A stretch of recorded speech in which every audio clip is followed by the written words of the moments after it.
En este canal hablamos de profecía bíblica y específicamente de Apocalipsis. Uno de los temas cruciales que debemos entender es el rol que cumplen los 10 mandamientos en el tiempo del fin. En el capítulo 11 de Apocalipsis se menciona que se abre el templo de Dios en el cielo para mostrar el arca del pacto donde se guardan los 10 mandamientos. Y en el video anterior, del cual aquí arriba te dejo el link por si no lo viste, explicamos que el Apocalipsis describe a los salvos como los que guardan los mandamientos de Dios. En Éxodo capítulo 31 nos dice que Moisés recibió las tablas de la ley escrita por Dios mismo. Es la única parte en toda la Biblia donde Dios no le confió a ningún ser humano la escritura del texto, sino que, como dice el versículo 18, la escribió él mismo con su propio dedo.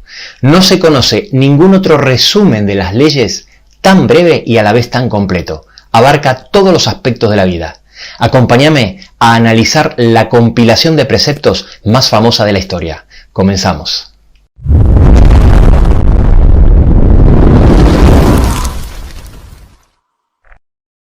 En Lucas 10 del 25 al 27 le preguntan a Jesús qué hay que hacer para heredar la vida eterna. Y él confirma que hay que amar al Señor tu Dios con todo tu corazón, con toda tu alma, con toda tu fuerza y con toda tu mente, y al prójimo como a ti mismo. En Marcos, capítulo 12, versículos 30 y 31, Jesús vuelve a mencionar ambos mandamientos, diciendo que el primero era el principal y el segundo era semejante al primero. En total armonía con lo que ya estaba escrito en el Antiguo Testamento, ya que en Deuteronomio 6.5 y en Levítico 19.18, Moisés ya había dicho exactamente lo mismo. Pero en Mateo 22.37, narrando el mismo hecho, nos agrega un detalle más. Nos dice que Jesús dijo que de estos dos mandamientos depende toda la ley y los profetas, dejando bien claro que el amor a Dios y el amor al prójimo es un resumen de la ley de Dios. En Romanos 13, del 9 al 10, Pablo, hablando de los mandamientos, y para que no quede ninguna duda que está hablando de los 10 mandamientos, empieza a mencionarlos, dice: no adulterarás, no matarás, no hurtarás, no dirás falsos testimonios, no codiciarás, etc. Entonces dice que en ellos son resumidos por la frase amarás a tu prójimo como a ti mismo. Y luego en el versículo siguiente dice que el cumplimiento de la ley es el amor, dejando bien claro también que los 10 mandamientos son resumidos por el amor a Dios y el amor a los hombres.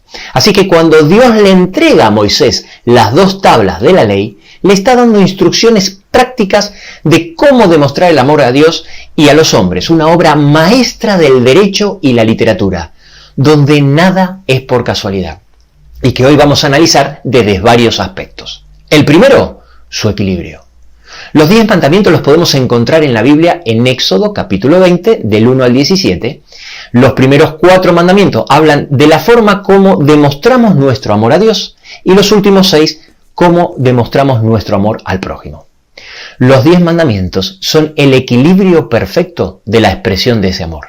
Ni demasiado genérico, ni demasiado específico. Amar a Dios y al prójimo es un resumen demasiado genérico, porque esa frase deja la licencia de que cada cual demuestre el amor como quiera. La ley de Dios, la cual es resumida por esas 2 frases, como hemos visto anteriormente, resuelve este problema aclarando cómo debe expresarse ese amor. Pero a la vez, la ley de Dios tampoco es demasiado específica. Tiene el equilibrio justo en 10 frases. Los judíos intentaron detallarlo todo y se equivocaron, porque hicieron la lista tan larga y difícil de cumplir que la convirtieron en un fin en sí mismo. Eso es ser legalista. No, la ley de Dios no es un fin en sí mismo. Su finalidad es llevarnos a Cristo. Por eso en la Torá no se habla tanto de guardar la ley como de andar en ella.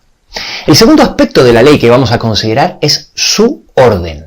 Los 10 mandamientos abarcan la totalidad de la actividad humana: la acción, la palabra y el pensamiento. En la relación con su prójimo, el orden es claramente decreciente. No matarás hace referencia al delito contra la vida, agresión física. No cometerás adulterio, delito contra la familia, agresión moral. No hurtarás, delito contra la propiedad, agresión económica. No hablarás contra tu prójimo, falso testimonio, delito contra la reputación, agresión verbal. Y no codiciarás cosa alguna de tu prójimo, delito a nivel de deseo, agresión mental. Su simetría. Hay armonía en los 10 mandamientos. La correspondencia simétrica entre las 2 tablas dista mucho de ser fortuita. Yo soy tu Dios que te ha dado y salvado la vida, luego protegerás la vida. No tendrás otros dioses, serás fiel a tu pareja. Respetarás mi nombre y mi patrimonio y respetarás los bienes de tu prójimo. Me rendirás un culto verdadero, dirás siempre la verdad. Honrarás a tus padres, respetarás las demás familias. Su morfología, la persona. Dios no le habla a un grupo de personas, se dirige a ti individualmente. Están formulados en segunda persona del singular, la de mayor fuerza vinculante. De esta forma, Dios se dirige a cada uno de nosotros de forma íntima y personal. El tiempo verbal. Presta mucha atención a lo que te voy a decir ahora porque esto es realmente sorprendente. Cada acción va acompañada de su propio tiempo verbal. Tal es así que es el propio tiempo verbal el que nos indica sí o sí la intención del que habla. El tiempo verbal que Dios usa en los 10 mandamientos es el futuro imperfecto en negativo. Y en hebreo es exactamente igual que en español. Ok, entonces, sabiendo esto, veamos cuál podría ser la intención del autor. Lo más lógico y natural es pensar que son prohibiciones. A pesar de que a lo largo de toda mi vida he visto una gran cantidad de carteles de prohibiciones, jamás las he encontrado en un futuro imperfecto en negativo. Para las órdenes y prohibiciones normalmente se utiliza el infinitivo para las normas que son escritas, no correr o prohibido correr. Y el imperativo presente para las verbales, no corras o te prohíbo que corras. Pero un futuro para prohibir, no correrás. ¿Cuántas veces entraron alguna vez a una piscina y encontraron un cartel que diga no correrás por el borde de una piscina? O no entrarás con botellas de cristal. No, el tiempo verbal no coincide con una prohibición. Entonces, si no coincide con una prohibición, ¿cuál sería la intención del autor? ¿Amenazas tal vez? Imposible porque las amenazas se usan para cosas malas. No se puede amenazar a alguien con que honre al padre o a la madre o con que no mate. ¿Qué acciones podrían ser los mandamientos? ¿Deseos, tal vez? No, tampoco. El tiempo del deseo es cualquier tiempo dentro del modo subjuntivo. Y como está expresado en negativo futuro, las opciones no coinciden. ¿Qué acción podría ser entonces los 10 mandamientos?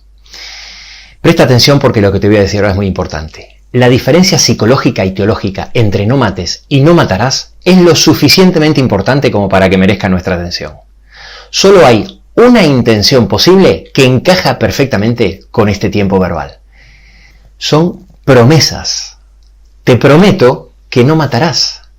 Recibir los mandamientos como prohibiciones, es decir, como condiciones de aceptación, sería bíblicamente falso, además de teológicamente absurdo. No son prohibiciones, condiciones de aceptación, son promesas, es decir, el resultado de la aceptación. Dios primero los liberó de Egipto y luego, solo después, les dio las tablas de la ley. Por eso cuando entras al santuario lo primero que ves es el sacrificio de Cristo que nos libera del pecado del mundo. Y luego entonces, solo luego, te ofrece la santificación. Te prometo que si te acercas a mí, dice Jesús, y te entregas incondicionalmente, podré liberarte del pecado y entonces no robarás. No hablarás contra tu prójimo, pero eso no es todo. Te prometo que no codiciarás cosa alguna. Ahora sí coincide el verbo. Es imposible no verlo. Si desde niño detestamos que nos manden, todavía soportamos peor que nos prohíban. Las órdenes se cuestionan sistemáticamente, pero las prohibiciones parecen provocar automáticamente el deseo de hacerlo prohibido. Si hasta hoy has visto a los 10 mandamientos como una serie de prohibiciones, te puedo asegurar que no lo estás entendiendo. Por eso muchas veces en el hebreo antiguo del Antiguo Testamento no se le llamaba a los 10 mandamientos, sino las 10 palabras, de donde surge el vocablo griego decálogo. Satanás ha conseguido tener a todo el mundo engañado con respecto a estas 10 palabras de Dios. Fuera del cristianismo ni siquiera lo tienen en cuenta, es ignorada. Dentro del cristianismo, o bien consideran que con Cristo ya no tiene validez, que fue abrogada, abolida o cancelada, o bien la han cambiado, fue modificada. Y de los pocos que creen en el texto bíblico tal como está, muchos la malinterpretan pensando que son obligaciones pesadas y tediosas. Por último, déjame hablarte de su prólogo. Casi siempre se enumeran los 10 mandamientos comenzando primero con la palabra no. Muestran un texto incompleto, mutilado, porque estas palabras no se pueden entender sin su prólogo. Lo que llama la atención es que Dios no se presenta como todopoderoso, ni omnipresente, ni siquiera como legislador. Si te va a dar una ley, lo lógico es que se presente como juez de toda la tierra, pero no, se presenta como un libertador, quien te ha sacado de Egipto. Esta frase introductoria se encadena con la que sigue haciéndose inseparable. Literalmente podría leerse de la siguiente manera: yo soy Jehová tu Dios, que te saqué de la tierra de Egipto, de casa de servidumbre. Por lo tanto, no tendrás dioses ajenos delante de mí. Estabas oprimido hasta el cuello por los faraones, y yo te he liberado. Y ahora vas a ser libre de verdad, además de todos tus ídolos, del terror de los espíritus, de los brujos, del miedo, de la fuerza de la naturaleza y del oculto. Un texto que empieza con una frase tan liberadora no puede ser nunca entendido como prohibiciones y órdenes. Sería ver dos dioses en un mismo texto, uno liberador y el otro opresor. Dios le da una receta a un pueblo ya liberado para llevarlo a una calidad de vida superior, no para hacerle la vida imposible, no para imponerle una nueva esclavitud. Quien liberó a su pueblo de Egipto quiere con más razón liberarlo de sus miedos, violencias, líos familiares, odios, etc. Dios propone un estilo de vida tan diferente al que estaban acostumbrados que incluso aún hoy no se puede entender teóricamente a no ser que lo experimentemos poco a poco. ¿Cómo puede ser que aquello que parece una lista de prohibiciones resulta que ahora es un camino a la libertad? Parece una paradoja, pero en realidad es simple de entender. Solo cuando estás en los caminos de Dios eres realmente libre, porque en todo momento tú puedes decidir si seguir en sus caminos o apartarte de él. Pero aquel que se aparta de Jesús y cae en la adicción del pecado, ya no puede elegir. Tú puedes elegir drogarte, pero el drogadicto no sabe cómo hacer para salir de la droga. Juan 8, 32 y 36 dicen: conocerán la verdad y la verdad os hará libre. Y en el versículo 36 dice: así que si el Hijo los libera, serán ustedes verdaderamente libres. Cada mandamiento nos abre un camino de libertad, invitándonos a ser 10 veces libres. Serás libre de los dioses imaginarios, de las influencias de espíritus y astros y de los miedos del oculto. Serás libre de las supersticiones paralizantes de las imágenes y de la idolatría. Serás libre de la banalización de lo sagrado y de Dios, y aprenderás a respetarlo mejor. Serás libre de las cadenas del trabajo y del ocio, para aprender a trabajar y a descansar plenamente en su debido momento, en cuerpo y en espíritu. Serás libre del individualismo insolidario, reconciliándote con las raíces de tu existencia.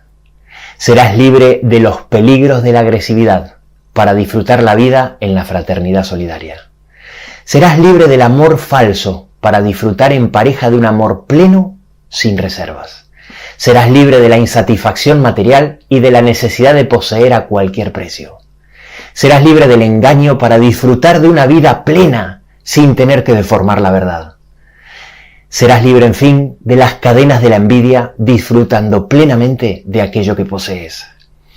Cada punto del Decálogo propone liberarnos de algunas de las innumerables servidumbres en las que solemos caer los seres humanos. No basta con amar la libertad. Además, hace falta saber qué hacer con ella. Por eso, en Santiago 1:25 habla de la perfecta ley, la de la libertad. A lo largo de la historia de la humanidad, los seres humanos se han hecho dioses e ídolos a imagen y semejanza de ellos mismos. La intención que Dios tiene para cada uno de nosotros es que sea Él el que nos vaya transformando a nosotros a su imagen y semejanza. Yo no sé qué tipo de esclavitud tienes hoy en tu vida. La idolatría del dinero, el egoísmo, el adulterio, la envidia, la mentira, la codicia, sea cual sea la forma de esclavizarte que ha encontrado Satanás, Jesús te propone que puede liberarte. Dale una oportunidad. Y no olvides que de la comprensión de lo que te estoy explicando hoy puede depender la salvación eterna tuya y de tu familia.